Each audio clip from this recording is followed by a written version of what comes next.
Progress. Fantastic.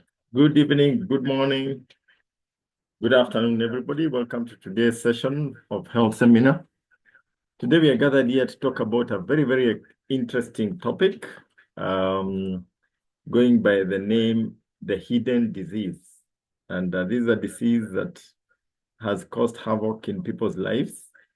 And the reason why we call it a hidden disease is because many people have it, but they don't know that they have it.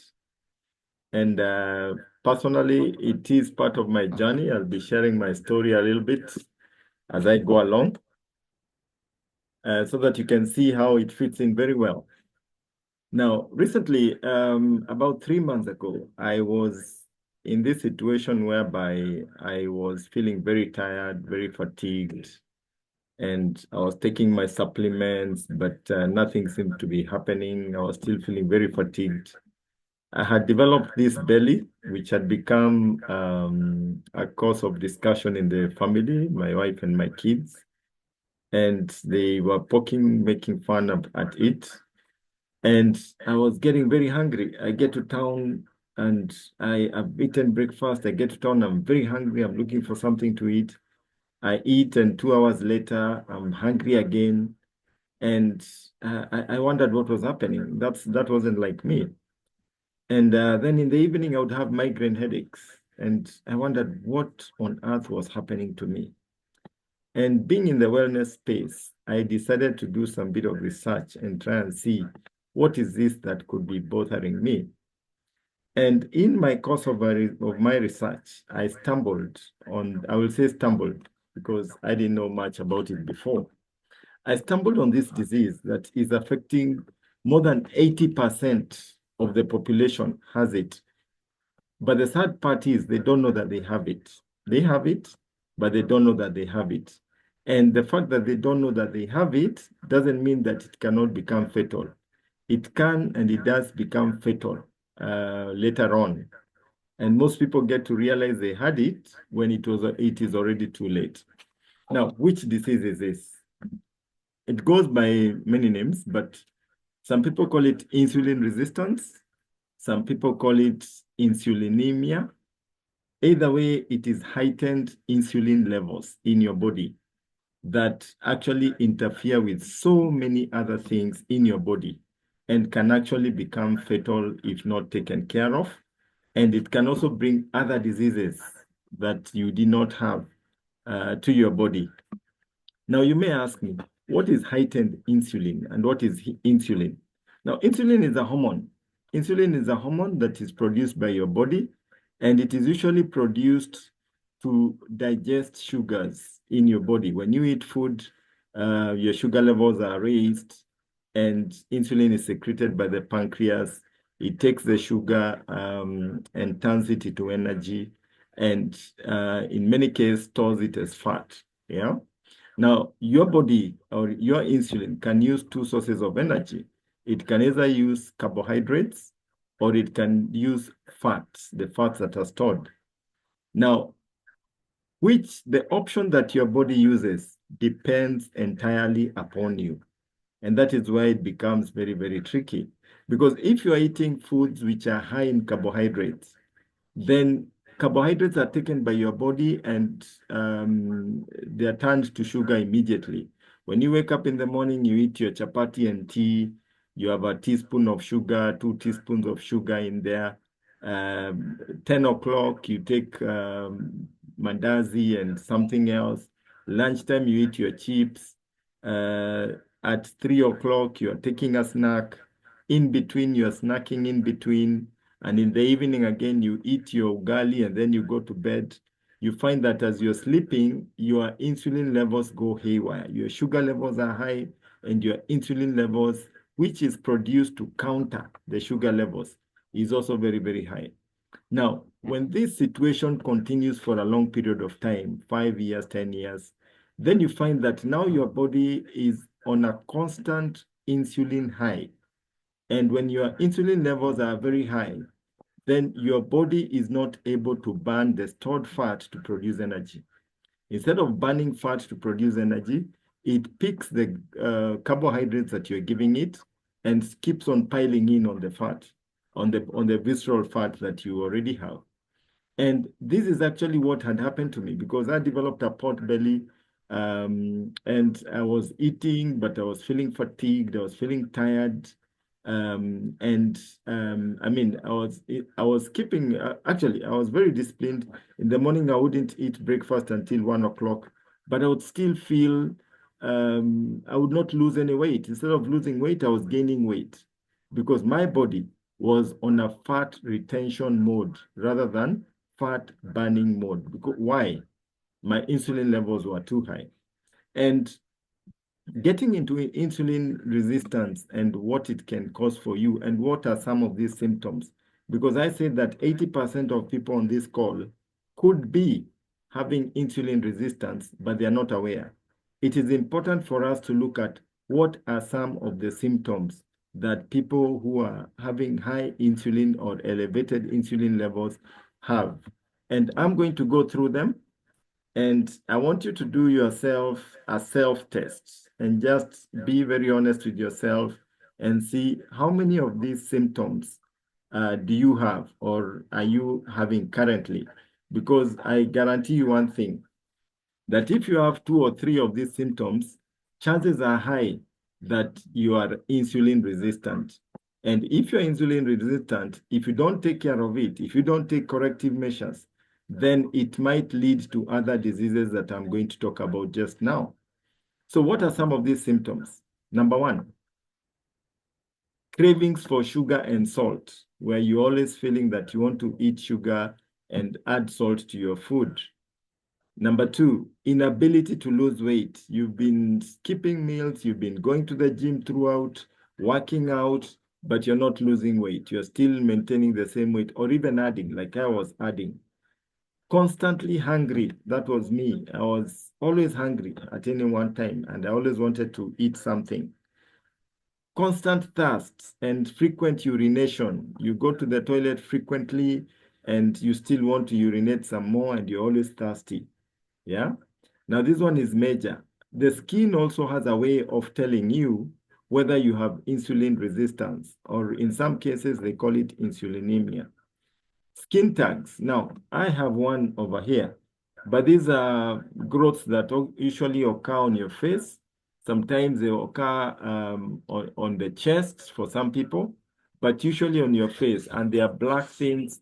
And over the years, many people have been asking me, Fred, how can I deal with these things? Do you have products that can deal with this? Some people go and get them removed surgically or burnt out, but this is not a long-term solution, because so long as you have heightened amounts of insulin in your body, they will reoccur again and again. So skin tags are a challenge, and many people are suffering from skin tags right now. Pigmentation problems. Some areas are dark, especially around the neck, around the armpits. Some are light. Could be because of insulin resistance. Acne for some people, especially around the jaw region. That also could be as a result of insulin resistance. IBS, reflux is another one. Migraine headaches. I talked about migraine headaches. In my case, by evening, I was always having a migraine, and I was wondering what was going wrong with me. Then you get to some more serious symptoms. Erectile dysfunction for men, low testosterone, and these, if not taken care of, can lead to prostatitis. Yeah. And you, as a man, you're not functioning, or if you function once, you stay for 3-4 weeks without even any interest. It could be because of insulin resistance. Brain fog, you're feeling woozy all the time. Anxiety and depression. This can also be as a result of insulin resistance. Abdominal obesity. Now, that one I was a culprit of. Not that I'm out of the woods, I'm still working on it, but this is a definitely red sign, red flag for anybody who has a big belly that is not going down. And you can be very slim, but you have a belly, you have a pot there that you've been hustling, you've been going to the gym, you're working out, but it's not going. That could be as a result of insulin resistance. and a lot of visceral fat, where your skin, you look very round, you have a lot of visceral fat, you have love handles. That could also be because of insulin resistance. Then this can later develop to high blood pressure, high triglycerides. And one thing that also struck me when I got into this is PCOS, polycystic ovary syndrome. And this happens mainly in ladies, irregular periods, infertility, excess facial hair. I'm sure you've seen ladies who get a mustache, get a beard, and sometimes they may be forced to shave. This could be because of heightened insulin levels. Acne, I mentioned about acne. So these are some of the symptoms that it's not a conclusive list, but it is quite exhaustive, that actually shows you that you might be insulin resistant. Now, if you have these symptoms and you don't take care of it, you don't take corrective action. And one thing I must mention about insulin resistance, it's a disease that can stay with you in you for more than 20 years plus, and it can affect you and hit you very unexpectedly, and it can have disastrous effects. As I said, this is a topic that I'm a bit emotive about because I shared this with several people, and one of the things that can develop with insulin resistance is that it can lead to some very serious diseases. And I started sharing this with several people, some of my customers, and unfortunately, some of them later called me and told me that they already have some of the diseases that come with insulin resistance. And I'm going to go through some of the diseases that can develop as a result of insulin resistance. I had talked about high blood pressure. That is number one. The one that people know and really talk about much is type 2 diabetes. Those two people tend to know and link them to insulin resistance. But there are some which are not so directly linked to insulin resistance. For example, stroke, yeah, heart disease, obesity, especially infantile obesity, migraine headaches, I talked about it. With time, it can lead to Alzheimer's and dementia. With time, it can go that direction. Osteoarthritis, yeah. Childhood obesity, I talked about PCOS. Non-alcoholic fatty liver disease. This is a situation whereby the liver, because the insulin starts storing fat in your body, and you find that it stores it as visceral fat, and most of that fat ends up in the liver. And with time, you find that your liver gets inflamed, and you can get something we call non-alcoholic fatty liver disease. And if not taken care of, again, it can progress to cirrhosis. Arthritis, I never thought arthritis would be because of insulin resistance. I always thought it was deficiency in calcium and such things. Alzheimer's disease, I've talked about it, erectile dysfunction. Some forms of cancer can also result because of insulin resistance. As you can see, most of the lifestyle diseases that people are suffering from today can be caused by insulin resistance. And that is what makes it a very, very serious topic for us to discuss today, so that we can find out how can we be able to ensure and correct issues of insulin resistance. How can you detect it? Now, I have told you the symptoms of insulin resistance. You can go to hospital and get it checked out.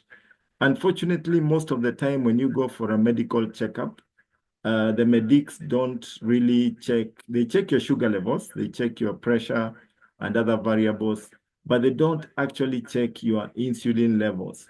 I think it is about time that when you go in for a checkup, you should ask them to check your insulin level so that you know whether your fasted insulin level is heightened or it's normal. Yeah. Because if it's normal, then it's good. But if it is heightened in a fasted state, then it could be a problem and it can lead to some of the diseases that I have just mentioned. One other problem that comes with insulin resistance is neuropathy. That is where you find that you lose feeling on your limbs, on your fingers, sometimes on your legs and that kind of thing. And as I said earlier when I started, this topic is emotive for me. I shared this with one of my clients and I told her about it and she was appreciative. And then a few days later, she goes in for a checkup and she's told she has non-alcoholic fatty liver disease, stage 4. And that was a shock for her. She always thought she was okay, but now suddenly this thing has come out. And now she has to lose. She is overweight, so she has to lose. She's been trying to lose. She's been going to the gym. She's been eating healthy. She was on supplements. She was using supplements, but she still got the non-alcoholic fatty liver disease because she was blind to this. She was blind to the issue of insulin, but she was very keen to monitor her sugar levels and her pressure. She is hypertensive, so she was very keen to monitor those two. But still, she became a victim. And that is why I'm saying it is important for us to pay attention to this disease and to start thinking about it, taking corrective actions, which I'm going to talk about just now, going forward.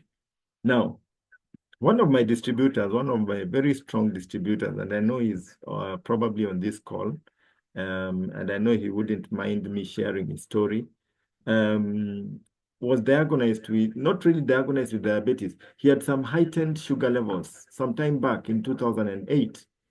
And he took corrective measures, went to hospital, did everything, monitored the issue, kept monitoring it for several years, going for checkups. And he's a very active guy, gymming, working out, eating right. And I mean, the issue was sorted out for several years. He's not had heightened sugar levels. But one thing that I must say about insulin resistance is that you could be having a situation where the body is producing has too much sugar, but the body produces too much insulin to counter the sugar. So when they check the sugar levels, your sugar levels are stable, but they don't check how much insulin is being produced to push down this sugar so that it can be stable. And the insulin that is being produced ends up being the problem. So back to my story with this gentleman. About 4 weeks ago, he had an injury on his foot, and he was feeling, I mean, he was feeling a bit numb on the feet and that kind of thing. But he had an injury, and in the process of massaging his feet with hot water, he actually scalded his feet. He got some blisters, and as a result, he was forced to now seek medical intervention. Upon going to the doctor, they now checked his sugar levels and everything, and they found that his sugar levels were at 27, and as compared to the normal rate of 4 to 6. And it was shocking for him because he has not had such a problem for a very long time. It's been okay. And the wound that he had developed was not healing. So he was rushed to hospital. And as we speak now, he's still in hospital, but he's recovered. But they had to, unfortunately, amputate one of his legs. And when I look at that, and when we share with him, even yesterday I was with him, and he was telling me the reason why he's alive today is because he wants to tell the story that for sure we need to look at insulin resistance, we need to take care of our health. We don't need to ignore the symptoms that we are feeling. If you're feeling fatigued, if you're feeling tired all the time, if you have weight that is not going, if you have migraine headaches, I mean, you don't need, if you have a belly that is not coming down and you're working out in the gym, you don't need to ignore this because it may lead to other more serious diseases later on. So, how do you, first of all, before I go to how you control your insulin levels in the body, there are some foods that will definitely spike your insulin levels. And I know we know them, but it's good to talk about them. We talk about the food pyramid. We say you need to eat a lot of whole grains. We are talking about, when we talk about whole grains, we talk about complex carbohydrates.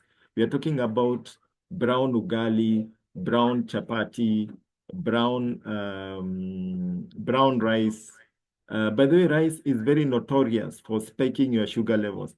Rice is worse than biscuits in spiking your sugar levels because of the way it is produced. And when you take white rice, you are bound to spike your sugar levels to a great extent. Remember, when you spike your sugar levels, the body is forced to produce insulin to push the sugar and stores it as fat. And that there becomes a problem. So white rice will definitely spike your sugar levels.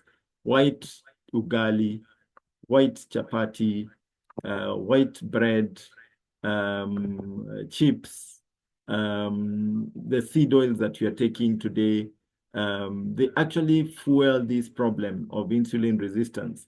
And there's a drive nowadays of people moving away from seed oils and going back to things like olive oil, ghee, butter, and that kind of thing because of the way they are processed. Yeah. But that's a story for another day.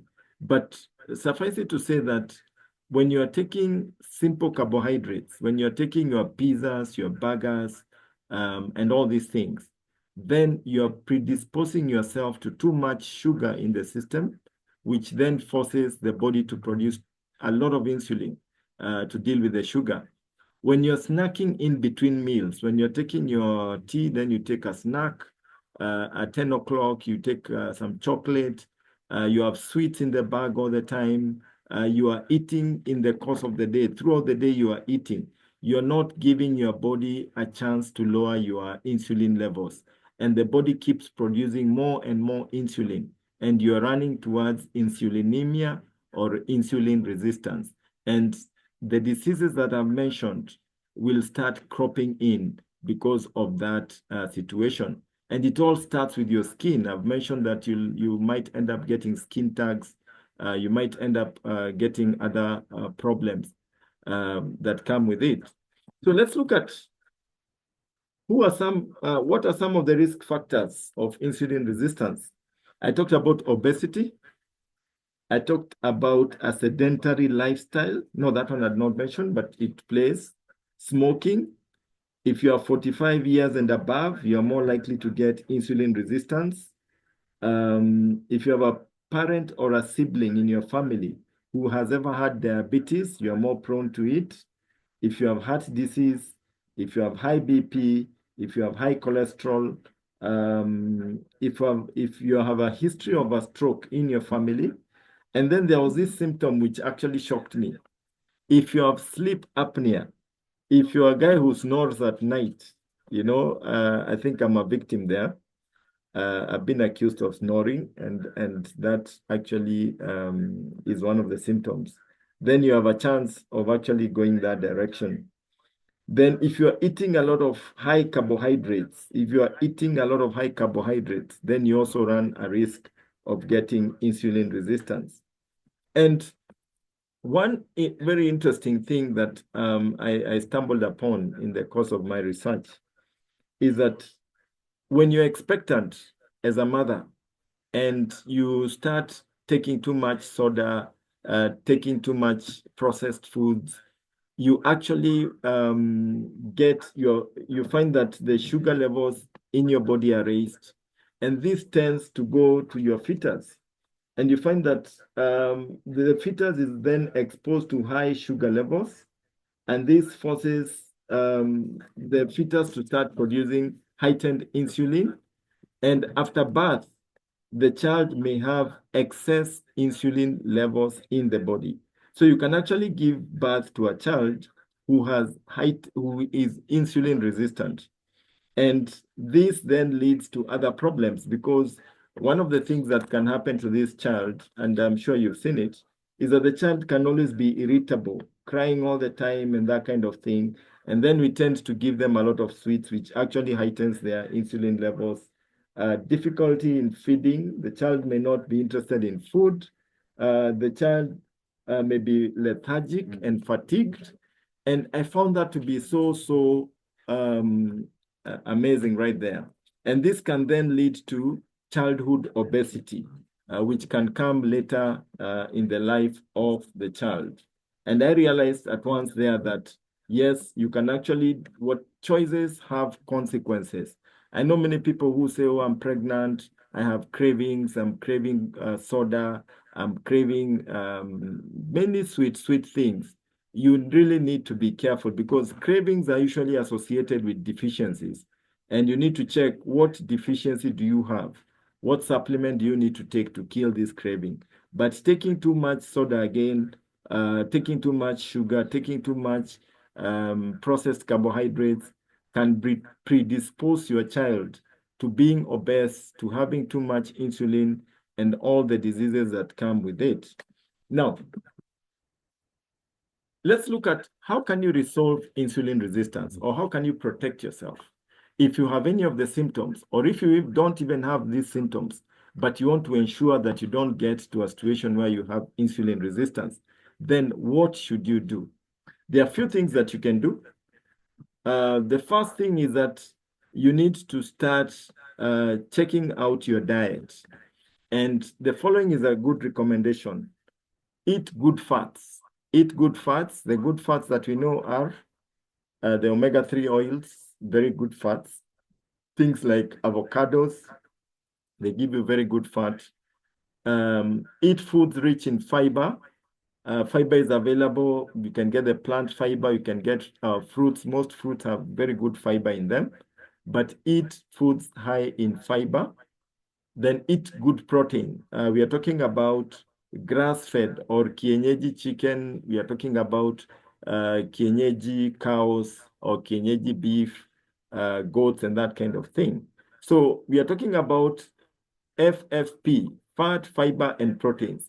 Good fats, eat enough fiber, and take proteins. Now, when you look at the food pyramid, you realize it actually talks about this, talks about eating whole grains, eating fresh fruits and vegetables, minimizing on the proteins, but the proteins are there. In fact, proteins, you are supposed to take about 50 grams on a daily basis. Then eating the good fat, the omega-3 oils and the like, very, very important. Now, the other thing that you can do to lower insulin levels in your body is having a low-carb diet. Now, what did I do myself to change? Because I changed my diet. I used to be this guy who loves ugali. I still love ugali. I love chapati. I can eat chapati from Monday to Monday. So I had to minimize on these things. I had to cut them out altogether in most cases. I stopped snacking in between meals. I would take my breakfast. Sorry. I would not take my breakfast because what I also embraced is that I embraced intermittent fasting. You can also do the same. How does intermittent fasting work? When you eat supper in the evening at 9 o'clock or 7 o'clock or whatever time, then you go to bed, you actually get into a fast. The next day, instead of having breakfast, you postpone your breakfast so that for me, I postpone it until 1 o'clock. But for you, you can use any other method. And if you choose to eat breakfast, then you eat breakfast that is high in what I've mentioned, in the fiber, protein, and good fats. Yeah. If you eat that kind of breakfast, it does not spike your sugar levels unnecessarily. And then that will ensure that your insulin levels will be balanced. So intermittent fasting works that way. So after 1 o'clock, then I eat my breakfast. Then I'll eat again maybe at about, I'll actually eat supper after that. I don't eat anything else after that. So in that way, I'm able to ensure that I have a long period where my insulin levels are actually very low. You can use various options. I know there are people who fast. You can actually fast. Fasting is good for lowering your insulin levels. The other important thing is exercise. Exercise is very, very important. And you need to exercise when you're in a fasted state. So before you have your breakfast, do your exercise, and you'll be able to burn very well. Then supplementation. Supplements are just amazing. Let me tell you, Neolife products are simply the best. When I started on this and I started looking at, okay, what should I take as far as Neolife products are concerned? I looked at the first product that I picked up was, of course, fiber tablets. very important. And fiber tablets sieves 80% of sugar from blood. It sieves 80% of sugar from blood. When it sieves 80% of sugar from blood, it forces the body now to look for other sources of energy. And now you start eating your love handles, you start eating your belly fat, you start burning fat from your kidneys, from your liver. You start burning your visceral fat. When you're on fiber tablets, and the way I was doing it is in the morning before breakfast, maybe an hour before breakfast, you take 1 or 2 tablets of fiber, but make sure you take enough water. Make sure you take enough water, like 2, 3 glasses of water, very, very important. And then I would then take it again in the afternoon, maybe around 6 o'clock. I would take some more fiber, I would take 2 tablets with water before supper. Then the other product that I incorporated was botanical balance. Botanical balance, for obvious reasons. Botanical balance balances your glucose level in the body. Now, when your glucose levels are balanced, the body is forced to burn the stored energy that is stored to produce energy.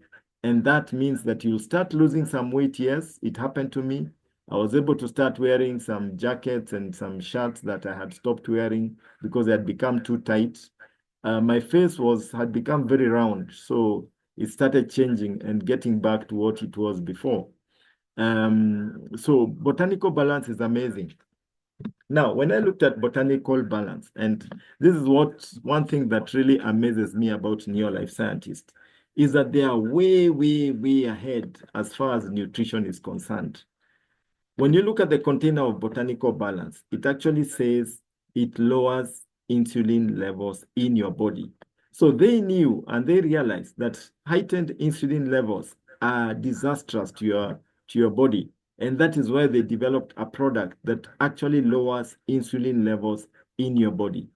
If I were you, with or without the symptoms that I've mentioned, I would invest in those 2 products immediately without even thinking about it. I would take those products and start taking them immediately because you never know what could be happening in your body. And you just need to balance. You need to make sure that your sugar levels are stable. You need to make sure that your insulin levels are low and they're not affecting you in any manner of ways that I've actually talked about. The other products that are also important and that you can add to that program are products like zinc, chelated zinc, very important, helps your pancreas to produce insulin. CoQ10, CoQ10. CoQ10 helps all your internal organs to function properly, whether it's your pancreas, your kidney, your liver, your lungs, your brain. You realize that I talked about Alzheimer's as being one of the challenges that comes. So CoQ10 helps your entire body to function properly. It goes through the cell membrane, goes to your mitochondria. It's able to fire up the engine. It fires up your organs. It helps your reproductive organs to function properly. It's a product that is truly a must for all of us. Of course, TNN has to be there. TNN is basic for everybody. We all need to be on TNN so that anything that you are taking. One thing I came to learn about TNN is that it increases absorption of nutrients by your body by 40%. So if you're not taking TNN, your absorption rate is actually very low, and you might not get the benefit from the nutrients you're taking in your food and even the supplements that you're taking. So you need to be on TNN continuously so that your absorption rate in your body is heightened and maximized.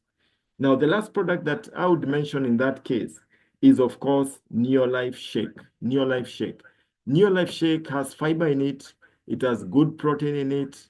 It has thermogenic enhancers in it. So it is able to help your body to burn the visceral fat to produce energy. And of course, the omega-3 has to be there. So these are the products that I would recommend that you get on to actually deal with your insulin resistance. But if you cannot afford all of them, start with your TNN, start with your botanical balance, start with your fiber tablets. And I tell you, as you start losing some few kilos, you start seeing your belly going down. My belly started going down. And what I found about this program is that it actually changes your body from fat retention to fat burning. Because even as when you finish, I'm not on the program right now, but I'm finding that I'm still losing weight. I'm exercising and doing everything else. I'm looking at my diet. I'm doing intermittent fasting, and I'm finding that I'm still shedding off some excess kilos. I'm able to fit better in clothes. I'm more energetic and that kind of thing. So I can tell you that getting these products is very, very important, but also your lifestyle changes need to take effect. Of course, avoiding soft drinks or minimizing on soft drinks, minimizing on alcohol or avoiding it altogether will actually help with this particular disease. But we've also talked about the diet and the things that you need to avoid and the things that you need to enjoy. So in conclusion, what does all this amount to? For me, I can say that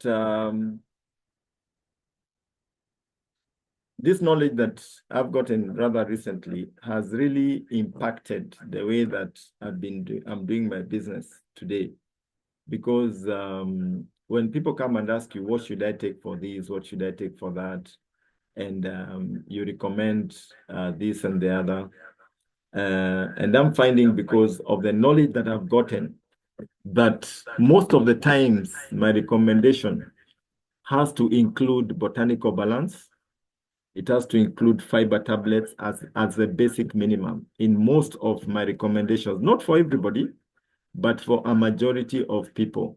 Because when somebody comes and asks you a few questions and you realize this person could be suffering from insulin resistance.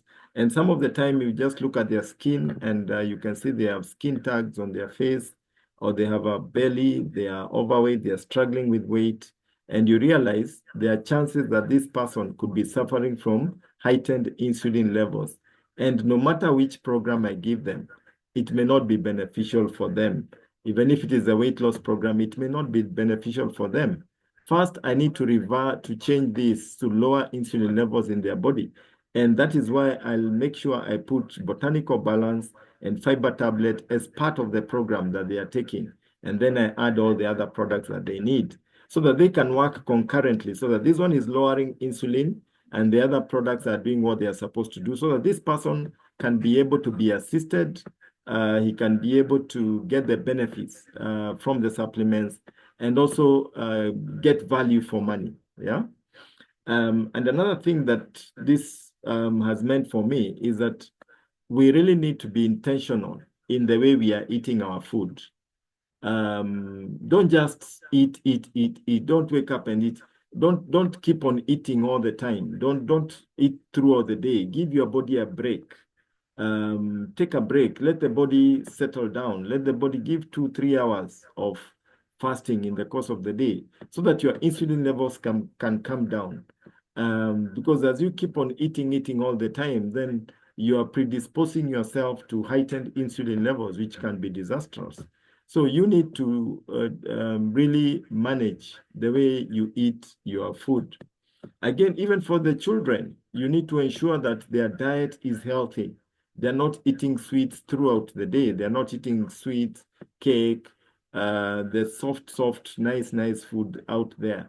Because whatever they're eating can actually predispose them to the same problem that of insulin resistance. So, as I finish, I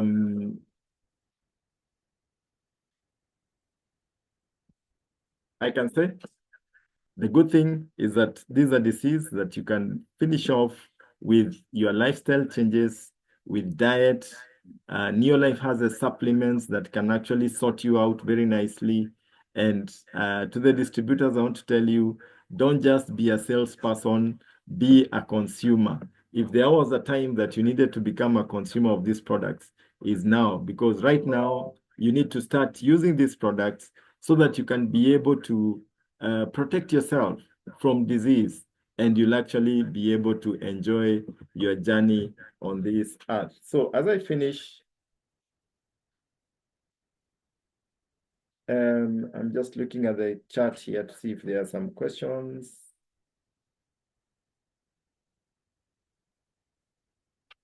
Okay.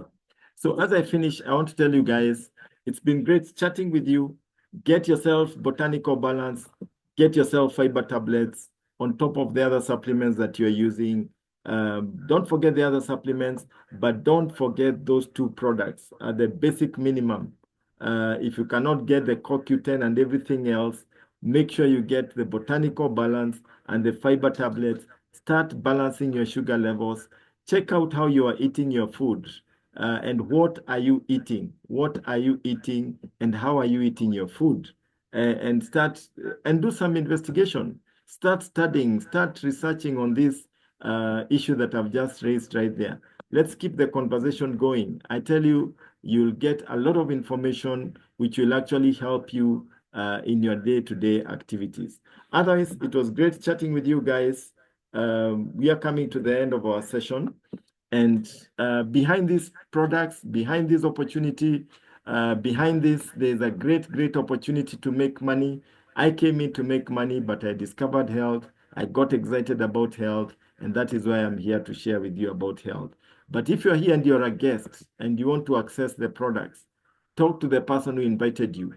They will recommend some products for you. You can use them either for protection or you can use them to sort out any issue that you might have. But better still, you can join the company, become a distributor, and start buying these products for yourself. You will use them for yourself. You'll also use them for your family. I always like sharing, and I always mention this. My parents are beneficiaries of these products. My dad had serious ulcers. My mom had pressure. We were able to manage those two conditions with these products. And that gave me confidence to talk to everybody that I met about these products. So join, become a distributor, start buying these products, start fixing your health, protect yourself from disease, even as you protect other people from disease as well. Otherwise, it was great chatting with you. This recording will be available a little bit later today. I'll share it with you, with you guys. I'll share it with your leaders on the platforms. I know there are some people who I used to send messages directly. I've not been able to do that because I had a challenge with my WhatsApp. But I know you will actually get this information from your sponsor, and the information will be able to trickle down. So thank you all. God bless you. Have a pleasant rest of Sunday evening. Bye-bye.